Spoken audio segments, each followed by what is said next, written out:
دولة أوروبية وسمعانين فيها الأذان مسموع بهالدولة هي، وفيها جوامع كتير. انتم سمعانين هلا الأذان، وهي هي الجهة الأوروبية من سكوبيا، واللي بيفصلنا عن الجهة الأوروبية والجهة اللي فيها الطابع الشرقي العثماني هو هالنهر هذا وهالجسر اللي احنا واقفين عليه هلا.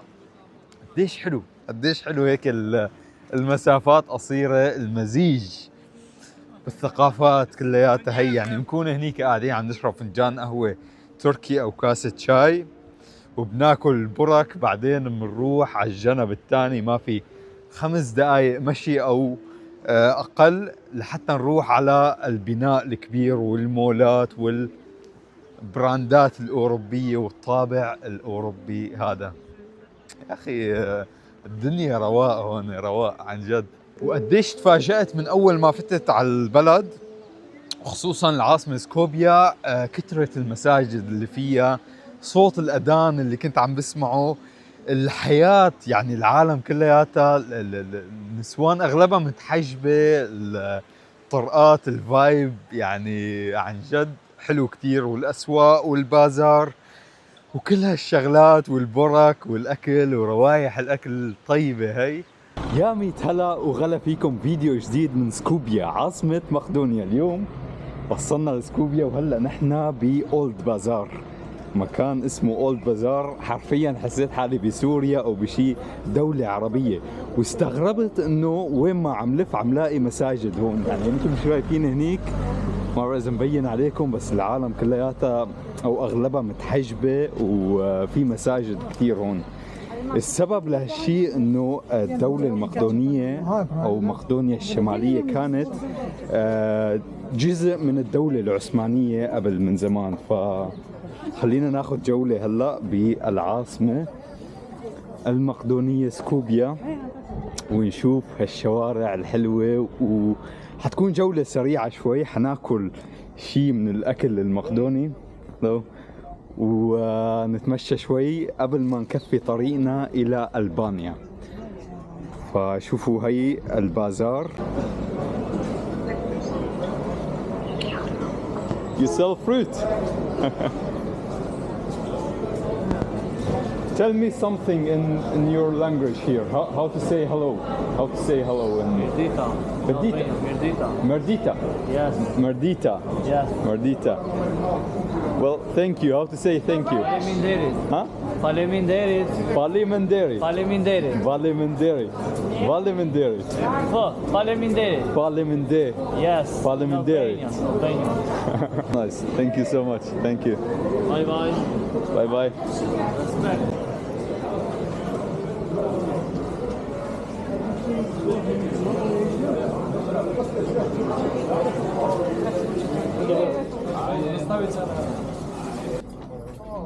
شكله هلا فتنا على سوق الأحذية هون بالبازار.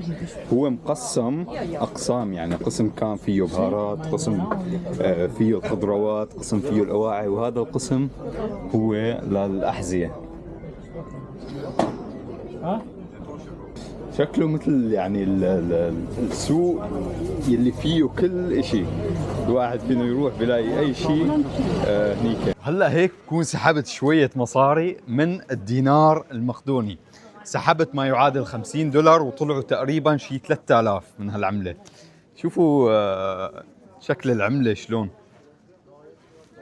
حلوة. هلا شكلنا دخلنا على سوق الذهب. طبعا البازار والاسواق الثانيه كلياتها قريبه على بعضها، يعني كلياتها نفس الشوارع تقريبا. هذا هو سوق الذهب، والخطه اني لاقي شيء افطروا هلا، لاني هلا بلا فطور، بس عم شم روايح كثير طيبه. فمثل ما شايفين هون الكباب والاكل، اكلهم تقريبا بيشبه الاكل التركي. يعني مثل ما شايفين هون بالرسمات، هي شكلها فاصولية وكباب رز، المشاوي هنيك، فروايح كتير طيبة. بس أنا حبفطر أول شي فطور خفيف مثل البرك يلي دقناها طبعا بتركيا وكمان ببلغاريا. عندهم اياها كمان هون بمقدونيا. البرك هي عبارة عن العجين اللي بقلبها جبنة، فحبفطر برك. عندهم شي كفتة كمان، شوفوا تحسوها حرفيا تركيا هون بس الجهة الأوروبية. يعني هي خليط بين أوروبا وتركيا، لأنه الدولة العثمانية كانت مقدونيا جزء منها، فبتحسوا فيها خليط أوروبي على تركي على شوي هيك ميدل إيست. يعني كتير حلوة. الواحد بأوروبا بس بحس حاله بين أهله وناسه. يعني أغلب العالم هون مسلمين متحاجبين، بتلاقوا الأكل حلال، بتلاقوا حتى الأسعار رخيصة. يعني الواحد بيعيش التجربة الأوروبية بالخليط العثماني أو التركي. يعني تجربة جدا جدا حلوة. طبعا هذا هو محل اللي ببيع المعجنات أو الفطاير. هاي شو كان اسمه؟ برك. البرك بدي اسأله كمان شو اسمه هون. شكله برك، اسمه برك. فحنفوت هلا وندوقها. السلام عليكم. I got some cash. This pizza. This is pizza and this spinach and cheese. I think I will take spinach. I will sit here, yeah.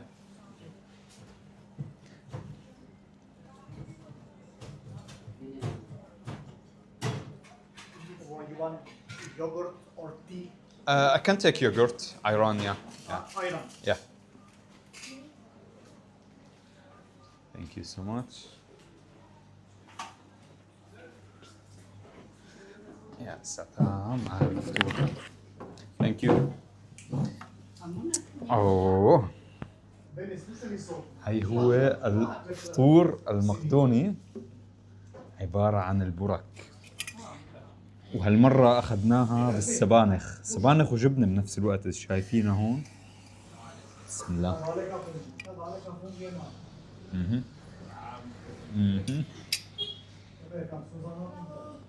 مع شوية عيوان.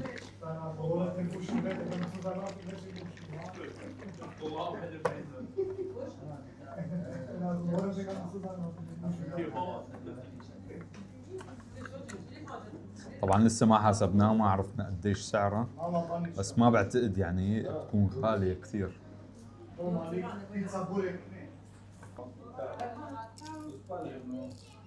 يعني لزازتها انها شوي كريسبي. شوفوا مقطيوة.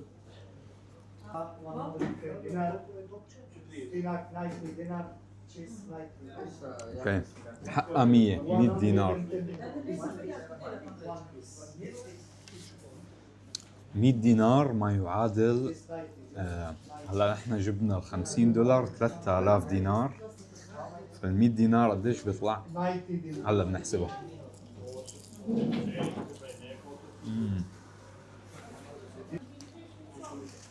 It's really good. It's really good.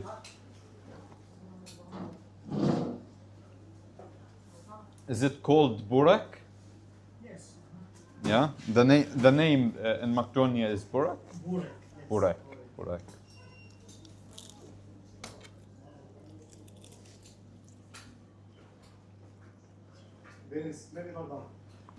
الجبنة عاطية شوي على طعمة اللبنة. الحمد لله هيك خلصنا الفطور. Thank you so much. It was really good. Are you from? Norway and originally from Syria. From Syria originally. I live in Norway. Yeah. You Muslim Sunni? Yeah. Sunni. Yeah. Alhamdulillah. Alhamdulillah. Is there many Muslims here in Macedonia? Yes, it's half. Half half. Wow. No, it's half. Yeah. MashaAllah. Is it many Turkish people or No, Turkish. from Albania? Albania. Albania, many Albanians. Yeah. I will go to Albania next and. Albania, Christians and Muslims. More Muslim. 30% Christian. Okay. But Macedonia is more or less? Macedonia maybe 50-50. Yeah. Yeah. Nice. I really like that you have the Palestinian flag. Yugoslav Tito, Uh-huh. big leader, very big. In Macedonia. Yugoslavia before 50 years. What was his name? Tito. Tito. We Tito. all love Palestine. Huh? We all love Palestine. أي والله إن شاء We الله. know what is happening. But the Jews are very strong. Yeah. Well, I hope Palestine gets free soon. I don't believe so. You don't think so? The whole Muslim world is in chaos, you see. Yeah. Well, thank you so much. How much was it? 240. 240. Dobro, ajde Sega. Nice to meet you. باي باي باي باي. شوفوا الاختراع هذا ما احلاه، بتحسوه مثل الكولا. خلينا نكمل جولتنا. انا عبالي فنجان قهوه، وسمعت انه هون بمقدونيا القهوه او القعدات الاستراحات يعني بقدسوها، يعني اكثر من الشغل لازم يقعدوا هيك ويروقوا وياخذوا قهوه وشاي واستراحات. فحنروح هلا لقينا شي مكان لذيذ نقعد فيه ونشرب فنجان قهوه قبل ما نكمل جولتنا في سكوفيا. هلو. فيلا بينا.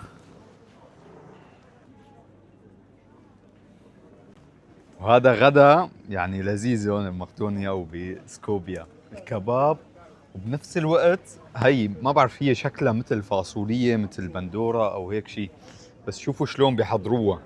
يعني الخبزة بتتسخن بعدين بيجي بقلبها الكباب، وهي السلطة عندهم. السلطة بيحطوا لها جبنة أو هيك شيء. شايفين شلون بتحضر؟ بس والله شكلها لذيذة. وهون حلاوته انه الواحد ما بخاف ياكل لحمة لانه بلد اغلبها مسلمين، فالاكل بيجي فيها حلال. شوفوا شلون. يلا بينا نكمل جولتنا ونروح نلاقي مكان نشرب فيه فنجان قهوة على كيفكم. شكله المكان لذيذ هنيك نقعد نشرب فيه قهوة بقلب السوق بقلب البازار. شوفوا هالحارات هي والعمار ما أحلاه، يعني المزيج هذا بين الشرق والغرب ما أحلاه. Hello. Can you get one Americano? Yeah, for you. Yeah. Okay, Thank you. العمار أغلبه مثل العمار الأوروبي، بس حلاوته إنه بتلاقوا كمان شوية طابع الشرقي. يعني شوفوا مثل السجاد هنيك، العالم القعدات ما أحلاها. طبعاً البلد رخيص ولكن الرواتب قليلة جداً، يعني متوسط الرواتب هون منخفض، فلهيك السياح اللي بيجوا لهون بيلاقوا البلد رخيصة كتير، بس الشعب يلي عايش فيها بيلاقيها غالية. فهي بلد يعني أوروبية أو بلد من دول البلقان يلي هي فيها الطابع يعني العمار الأوروبي، العالم الأوروبيين هون بنفس الوقت هالمزيج بين الطابع العثماني أو التركي هون أو الألباني كمان. تلاقوا المسلمين كتار هون، فهذا الشيء الحلو هون بالبلد. يعني الشيء اللي بيميز البلد هو اختلاف والمزيج بين هالثقافات هي كلياتها. Thank you so much. وحلاوتها هالبلد انها رايقة وبسيطة هيك بتحسوها. يعني كل مقدونيا او شمال مقدونيا، لانه الاسم صار في عليه اختلاف واليونانيين بدهم يغيروا الاسم كانوا، فسموها شمال مقدونيا بال 2019. هو اختلاف يعني سياسي بسبب الاسكندر او الى قصة. المهم هالبلد هي عدد سكانها كلياته هو 2,000,000 فقط، وهي بلد يعني مو كبيرة كتير، فبتحسوها هيك رايقة وهادية وما فيها هالاقتزاز يعني العدد السكان الكبير. حتى بالعاصمة يعني هلا نحن قاعدين بالعاصمة وفيها هيك هداوة شوي. مثل ما ملاحظين هون جمال يعني العمار تبعهم صار بعد 1936 تقريبا، لأنه صار في زلزال هون بمقدونيا وتقريبا 80% من مقدونيا تدمرت، فرجعوا عمروها بعمار حديث بعد هالزلزال يلي صار بوقتها. سمعانين مثل ماني سمعان الأذان بدولة أوروبية. هي فعليا أول دولة أوروبية بزورها بسمع فيها الأذان. سبحان الله. هذا هو الحلو هون بمقدونيا. شوفوا شكله لذيذ كثير. طبعا في البقلاوة وشكلها هي رز بحليب ولا كستر ولا ما بعرف شو، والثانية هي اللي شكلها لذيذ بس مو أكلنا كثير فما في محل، ممكن بنرجع. شوفوا هالطرقات ما أحلاها.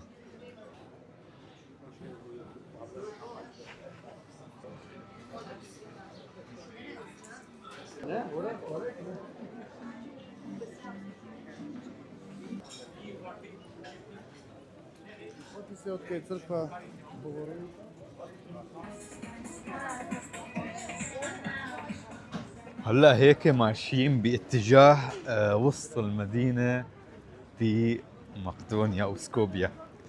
شوفوا التمثال هنيك، هذا هو التمثال الموجود بوسط المدينة. وطبعا مقدونيا معروفة أو سكوبيا معروفة بكثرة التماثيل فيها، يعني عملوا كثير تماثيل فيها لحتى يظهروا الهوية تبعهم بالمدينة هون. وصار في جدل كثير يعني سياسي أو جدل من العالم سكان هالمنطقة، لأنه انصرف كثير مصاري من مصاري الضرائب ومن مصاري الدولة لهالتماثيل هي. شوفوها معي.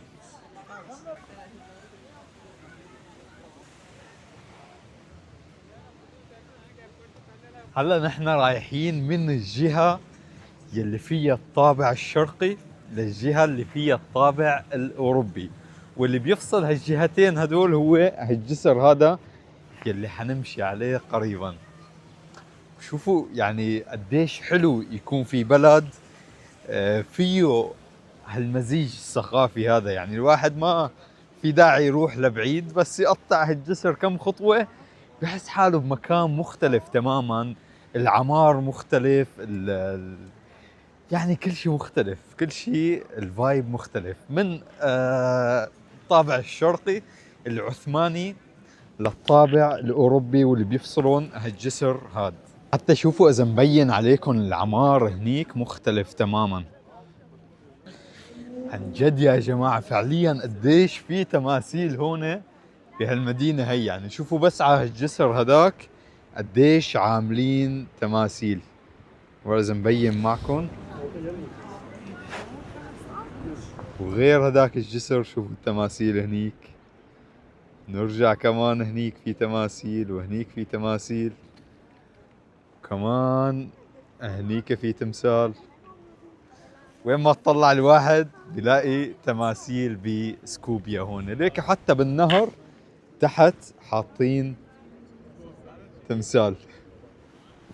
غريبة المكان بس حلو. وهلأ نحن بالجهة الأوروبية من المنطقة هاي. يعني قديش حلوة البساطة والتنوع والاختلاف والمزيج بين الثقافات كلياتها هي. يعني مقدونيا مر عليها عصور كتير من الرومانيين والعثمانيين وكتير، وأخذت يعني بعد في تأثير من هالعصور والسياسات يلي مرت عليها لحد الآن موجود. وبنشوف هالثقافات هي خصوصا العثمانيين، يعني بنشوف كثير شبهتها لتركيا هالمنطقة هي، وكثير شبهتها يعني للحياة الشرقية أو الأشياء الشرقية. قديش حلو هالشي عن جد، قديش حلو هالشي كلياتها هي تكون المزيج موجود بمكان واحد. ودولة أوروبية، دولة رخيصة نوعا ما، يعني مانا غالية. إذا منقارنها بدول أوروبية فهي من الأرخص الدول الأوروبية.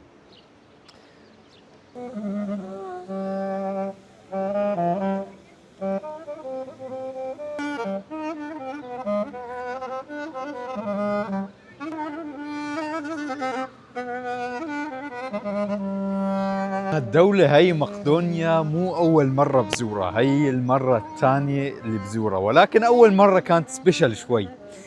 كانت كنت مجبور اني امرق من مقدونيا، مجبور اني سافر عليها، لاني كنت هربان من بلدي سوريا وقت الحرب. كنت صغير وهربان وماني عرفان لوين رايح اصلا، فطلعت بهالبحر ووصلت على اليونان. بعد اليونان كان مقدونيا. وبتذكر يعني هلا وانا عم بمشي بشوارع مقدونيا يعني سياحة، الشعور مختلف طبعا، ولكن جاني شعور غريب. يعني أول مرة أجيت فيه على مقدونيا كانت تجربة مختلفة تماما. يعني كنت وقتها بالغابات عم بركض بين الجبال، عم بهرب من الشرطة، بس بدي أقطع الحدود روح على الدولة الثانية. كانت يعني تجربة قاسية شوي. فإني أرجع هلأ على نفس الدولة مقدونيا وامشي هيك بكل اريحيه وكل حريه وانا مبسوط وانا سائح بهالبلد، هذا شعور مختلف تماما. حلو، يعني شعور حلو بس غريب وقت اللي بسترجع هالذكريات وبسترجع ذكريات كيف اجيت على هالبلد لاول مره المره الماضيه، وكيف كانت التجارب. يعني من يعني قصص كثير صارت بالغابات وبالجبال وبالحدود ومع الشرطة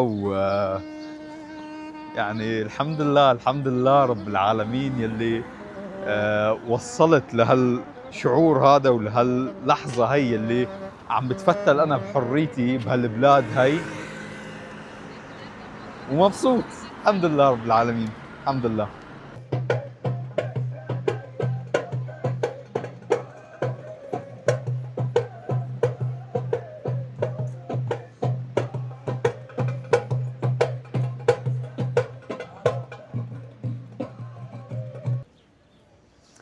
حلاوة هالمدينة انه فيها كثير اشياء حلوة الواحد يزورها ما بعيدة عن بعض. يعني تمشاي الواحد بيروح على البازار، بيتمشى بنص السنتر، بالاماكن المولات والكافيهات، وهديك هي القلعة مبينة معنا. ورا الشجرات هنيك في قلعة، والمنظر من فوق القلعة هنيك سمعت انه حلو كثير، يعني بيطلع على المدينة كاملة.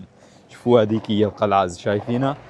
حنحاول نروح لهنيك لفوق وناخذ نظرة من فوق على المدينة سكوبيا، عاصمة مقدونيا الشمالية. هلا نحن طالعين على القلعة لحتى نشوف المنظر من القلعة كيف على المدينة. فطلعت شوي، شكله هنيك الباب مسكر، حشوف اذا في باب تاني هنيك لحتى يبين معنا المنظر. بس شوفوا هالمنظر ما أحلاه، جامع على النمط العثماني. أخي رواق شكلها الدولة هي. العلم، علم شمال مقدونيا. ما بعرف إذا حبطلع كمان لأنه هنيك شكله ما في باب طريق، بس بين معي إنه في عالم فوق، بس ما بعرف كيف فاتوا كيف وصلوا لفوق. يمكن في باب بس من الجهة الثانية من القلعة، وأنا صافف تحت هنيك. لأنه بدي كمل جولتي على ألبانيا وحيتأخر الوقت، لازم لاقي مكان قبل غياب الشمس، مدينة تانية لحتى بات فيها لبكرة. هذا هو المنظر القلعة، الواحد بشوف منظر المدينة من فوق. بس دولة مقدونيا أو شمال مقدونيا من دول البلقان، هي كانت حلقتنا لليوم. بتمنى تكونوا استمتعتوا بهالجولة بسكوبيا. ما تنسوا تخبروني بالتعليقات وين حابين نروح، أماكن تانية ومدن تانية، عاصمات تانية أو دول تانية. ما تنسوا كمان تشتركوا بالقناة إذا مو مشتركين لحتى نكبر سوا ونسافر أكتر وأكتر. سلام.